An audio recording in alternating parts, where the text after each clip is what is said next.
Si dating PNP Chief Director General Ronald Bato de la Rosa ay nagsagawa ng inspeksyon sa mga paputok sa Bukawi, Bulacan. Dito, prinesent ni de la Rosa sa mga miyembro ng media ang hugis at tsulok na paputok na ang pangalan ay Goodbye de Lima. Nagbiro pa nga ito na wala siyang kinalaman sa ginawang pangalan dito. Maya-maya ay may nakita si de la Rosa na usok sa hawak niyang paputok. Sa kanya ito inihagis at tumakbo. Ang isang officer ay dinampot ito at hinagis sa kalsada at binuhusan ng tubig. Yun pala, yung usok na nakita niya ay usok lang ng pulbura dahil nag-leak ito. Ang isang paputok na ang pangalan, Goodbye de Lima. Pero habang hawak ito ni de la Rosa, may tila lumalabas sa dulo nito. At dahil sa taranta, ang Goodbye de Lima, naiit siya niya na agad kinuha ng isa pang pulis. Inihagi sa kalsada at saka binuhusan ng tubig. Ewan ko kung merong bad omen or what. Basta importante, hindi tayo nasabugan. Bahala na kung kantsawan nyo ako na tumakbo ako. Okay lang sa akin yun. Kayo nga, tumakbo rin kayo eh. Hindi lang naman ako tumakbo.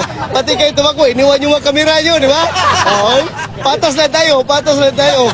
Si dating PNP Chief Director General Ronald Bato de la Rosa ay nagsagawa ng inspeksyon sa mga paputok sa Bukawi, Bulacan. Dito, prinesent ni de la Rosa sa mga miyembro ng media ang hugis at tsulok na paputok na ang pangalan ay Goodbye de Lima. Nagbiro pa nga ito na wala siyang kinalaman sa ginawang pangalan dito. Maya-maya ay may nakita si de la Rosa na usok sa hawak niyang paputok. Sa kanya ito inihagis at tumakbo.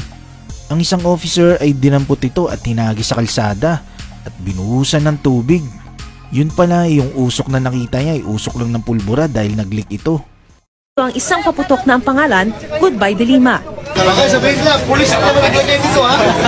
Pero habang hawak ito ni de la Rosa, may tila lumalabas sa dulo nito. At dahil sa taranta, ang Goodbye de Lima, naiit siya niya na agad kinuha ng isa pang pulis.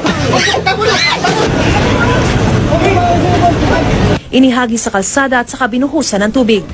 Ewan ko kung merong bad omen or what.